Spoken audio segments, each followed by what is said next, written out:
fast money, and I care not to talk about it, but you know, I got hooked up when I was young, like 15 years old, you know.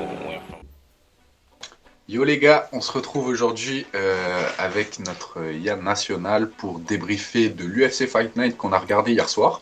On a regardé certains combats, dont les deux co-main events. Donc on est là pour en parler avec toi. Comment tu vas? Bah écoute, impeccablement bien. Comme on le disait, hein, les combats étaient assez expéditifs. Et je sais pas comment boucler cette introduction, mais les gars, je suis très heureux d'être avec vous. Et puis big up à ma petite moustache pour la journée nationale du Mexique, qui est aujourd'hui dans le calendrier gagnant. Introduction conclue. Non, on va enchaîner tout de suite donc avec le premier co-main event entre, tu me disais, Dan Ige. Ouais, et Philippe. Donc c'était en poids plume, combat assez expéditif. Comme on dit, il s'en est pris une, il s'est pas pris la deuxième. Ah si, il s'est pris la deuxième, mais il s'est pas pris la troisième. Là, il n'y avait pas de 203, tu vois. Ouais, c'est ça. Non, un combat expéditif. Ah ouais, il s'est fait éteindre. Hein. Véritablement, pour le petit contexte, c'est ce qu'on disait juste avant. Hein. Moi, j'aime beaucoup le style de Defilis, vraiment switcher de garde, essayer d'aller chercher des angles nouveaux. Donc, quand il va switcher, il va taper, mettre des hooks en même temps. Malheureusement, hein, en analytique, il n'y a pas grand chose à dire, parce que c'est en 1 minute 30, 2 minutes qu'il se fait sécher, quelque chose comme ça. Il prend son KO à 2 minutes 43, round 1. Ouais, c'est ça, c'est très soudain. Donc, véritablement analysé, les deux étaient encore en train de faire les débuts d'introduction de conversation. Donc, en combat, hein, de toute façon, les deux, au début, se jaugent. Puis, première erreur, hein, c'est là qu'on voit que le niveau du top 15, c'est quelque chose de complètement différent à l'UFC. Première erreur, ça se paye cash. Donc, énorme droite, donc bras arrière pour Ige qui passe. Des Phillies qui tombent. Ensuite, il se prend un gros punch descendant. Et je crois que tu avais un petit mot de vocabulaire MMA que tu avais appris justement concernant ce stoppage. Ouais, du coup, j'étais devant RMC Sport et en fait, ils ont parlé de walk-off knockout. C'est-à-dire que c'est quand un adversaire termine son combat sans que l'arbitre ait besoin de le terminer de son côté. Je sais pas si c'était très clair. Ouais, mais super clair. Ça veut dire que le gars, en gros, c'est la Vierge Marie. Il se dit, je vais pas te mettre un coup supplémentaire parce que t'es déjà KO. On l'a vu notamment avec Khalil Rountree contre Anthony Smith. Mais également Justin Gaethje contre Cerrone, où c'est même Gaethje qui engueule l'arbitre parce qu'il arrête pas le combat au bon moment. Grosso modo, c'est un coup de grâce. C'est pas un coup de grâce dans le sens je viens t'achever, mais un coup de grâce dans le sens j'ai de la grâce, je sais que t'es au sol, je vais pas te mettre des dégâts supplémentaires. Pas grave. C'est clairement. Parce que là, l'arbitre en vérité. Je t'en prie, vas-y.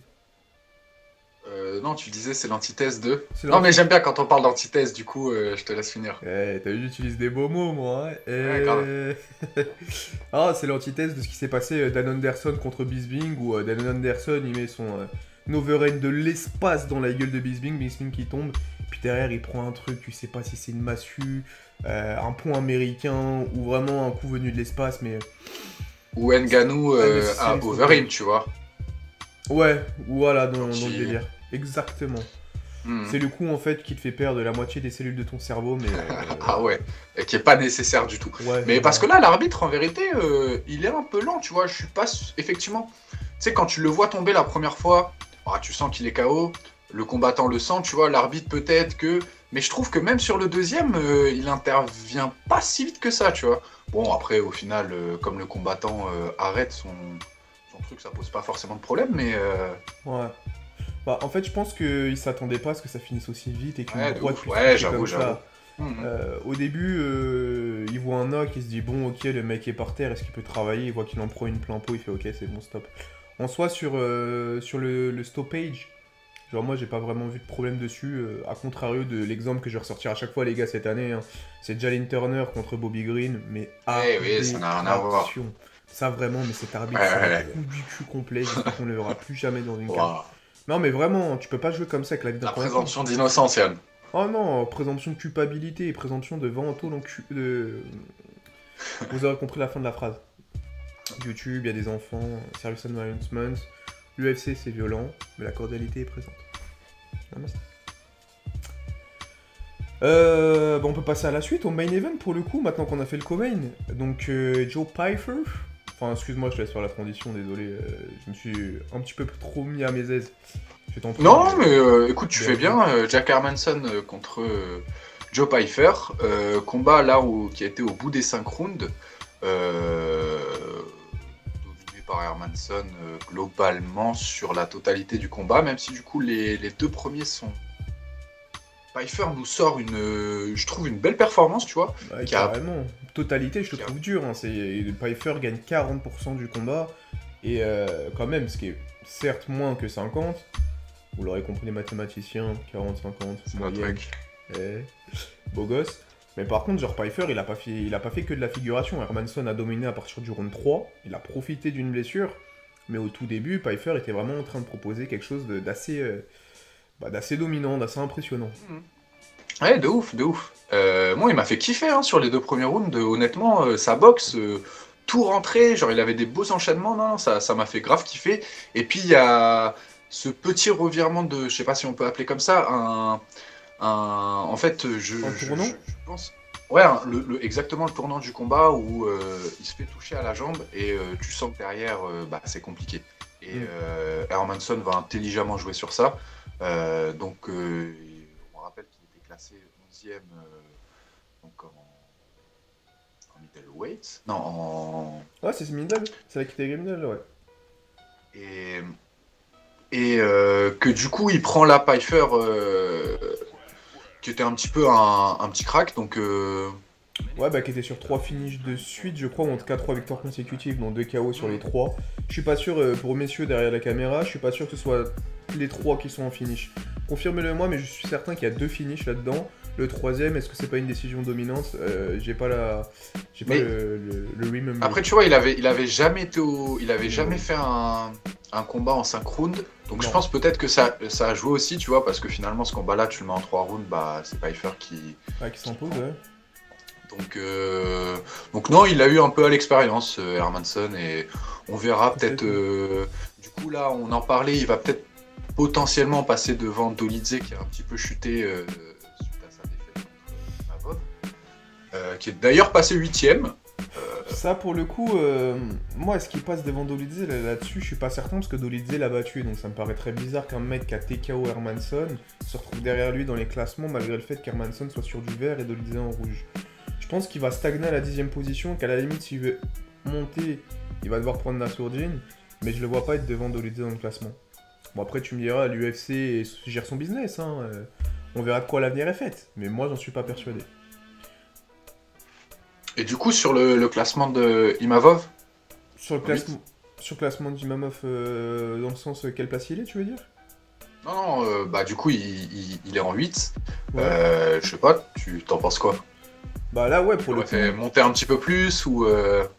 Nassourdine, non, Nassourdine, il a la place qui doit être la sienne. Il a battu le 8ème, il s'est imposé avec la manière. Pas forcément la manière, quand on dit la manière, c'est pas forcément soit finish par soumission ou finish par striking, mais il s'est imposé avec la manière dans le sens où le combat il l'a dominé de A à Z avec certes une petite inconnue sur le round 2 que certains vont le donner à Dolidze, mais même moi, pour moi, le deuxième round en vrai, tu peux le donner à Nassourdine. Donc Nassourdine a gagné les 5 rounds avec... on peut dire qu'il a gagné les 5 rounds. Donc ouais, non, là-dessus, c'est pas un sujet. Genre, il le prend largement et c'est normal qu'il soit à la place de Dolidze. Par contre, pour le combat, genre Pyfer, pour revenir un petit peu sur sa performance, effectivement, on sent que c'est un mec qui tape très fort. Mais qui tape très fort. Alors le gars, si tu me dis qu'il a eu une carrière en tant que batteur dans l'équipe de baseball de Los Angeles, je te crois volontiers. Incroyable la puissance de frappe. Sur les 2 premiers rounds, tu sens que Hermanson, il est clairement à chaque fois touché. Ouais, il est pas loin de la rupture, hein. Ah ouais, non, mais Hermanson, d'ailleurs, super impressionnant là-dessus. Les parpaings qu'il prend dans la gueule, mais c'est...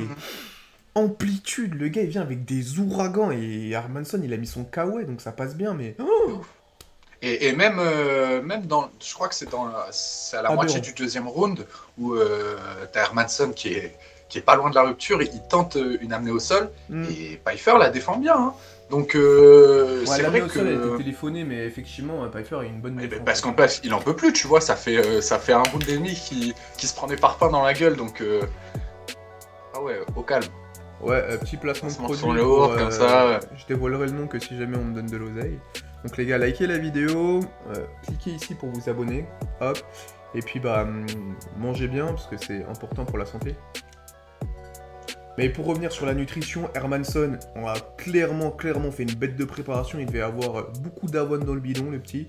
Parce que ce qu'il a pu manger grâce à son super kawaii qui lui a permis d'éviter les ouragans balancés par Pfeiffer sur les 2 premiers rounds, c'était vraiment impressionnant. Bah, éviter, il les a pris, tu vois. Il a mangé l'ouragan, mais c'est juste que. Il a un bon kawaii. Il avait des chaussures de plomb, tu vois. Il est bien resté accroché, mais ouais, ou un bon kawaii, ouais. C'est pas envolé. Ou les deux. Ah mais c'est vrai, et après, bah, 3ème round, du coup, hein, comme LG l'a dit, bah, la jambe, et vraiment à l'expérience. Au début, je trouve qu'il appuie pas assez, dès qu'il voit que Pfeiffer prend le coup dans la jambe, il reste un peu en anglaise à essayer de... Parce qu'il voit Pfeiffer... Mais apparemment, ça a été demandé par les coachs, parce que du coup, ça arrive dans le 3ème, et tu vois que dès qu'il recommence le 4ème round, il va appuyer là-dessus. Après, tu le sais mieux que moi, mais tu sais, quand t'es dans un combat, que t'es dans la cage, t'as parfois tellement de choses à analyser que... c'est compliqué de le faire sur le moment. Ouais, et puis oui, et puis tu peux te dire, ouais, tu prends l'ascendant, et puis le kick. Je te dis, ouais. Et en vrai, il a bien capitalisé là-dessus, hein, parce que du coup, il prend le 3ème round, il prend le 4ème, et le 5ème, en fait, il le sécurise.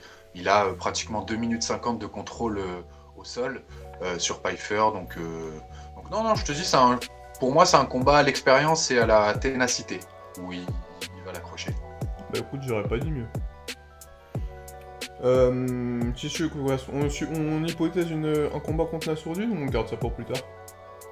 Contre Hermanson? Ouais. Ouais, ça serait une bonne idée.